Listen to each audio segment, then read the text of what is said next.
Hi, I'm Jerry Green, and this is the second video on teaching the Bible in 5-minute second segments.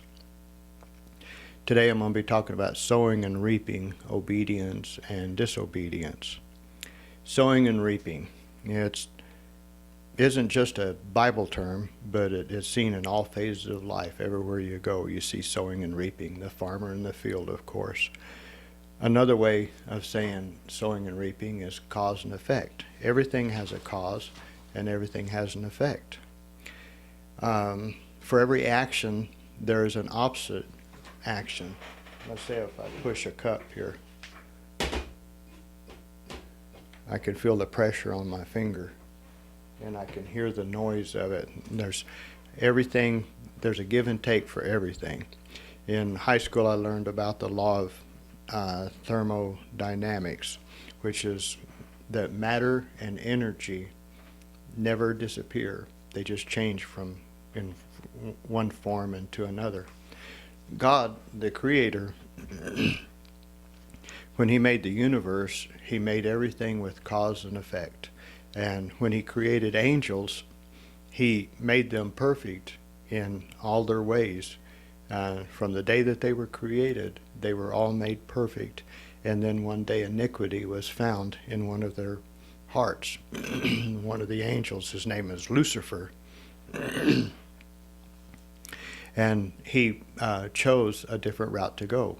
I'm using the word choose a lot here because that's what cause and effect is. We choose. We do a lot of things every day. We make a lot of choices. We make millions of choices. What color shoes to wear, whether to get out of bed or not, whether to do the dishes, whether to change the flat tire, whether to go and buy a new car so you don't have to fix the flat. We make all kinds of choices all day long. Well, man, when God created man, He gave him the same choices. He gave him every tree in the Garden of Eden, but He told him not to eat of this one tree, this tree of knowledge of good and evil, and he did it anyway, and he chose, and so he got the consequence of it. In Colossians chapter 3:25, it says, "He that does wrong shall receive the consequences of the wrong that he's done," and that's without respect of persons. There is no respect to the persons. God has laid out a plan, and whoever follows it will reap eternal life, and that plan is Jesus. If you believe in Him and you adhere to His teachings and you follow Him and you obey in every step, you will have eternal life. The reason I'm saying this is because it's more important. It's not just believing in Jesus, because the devils believe and they tremble, and that doesn't make them saved. In fact, they're going to wind up being lost forever. The beings that were once angels and that disobeyed God.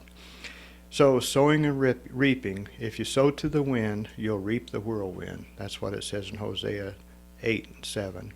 If you forgive, you will be forgiven. That's in Matthew in the Lord's Prayer. If you hate, you're going to get hated back. If you sow an act of kindness, you may not get kindness back that day, that very moment. In fact, on the way home, you might wind up getting somebody yell at you or whatever. But kindness, if you do an act of kindness, your clothes may never wear out. Your shoes may last 4 years instead of 3 years.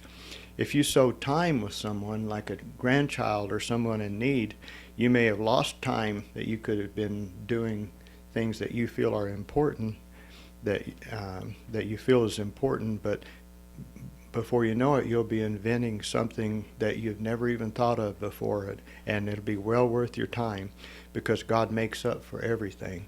And if you don't believe that sowing and reaping really does work, go in and pick something off the shelf at the store and walk out without paying for it, and you'll get a good result of sowing and reaping. So, to reiterate what I'm saying here, that when we sow and reap obedience, then that's where we live, and it's a good thing. When we sow and reap disobedience, then we pay the consequences for it.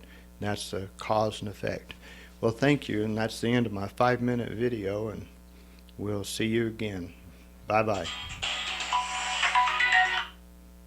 That is too noisy.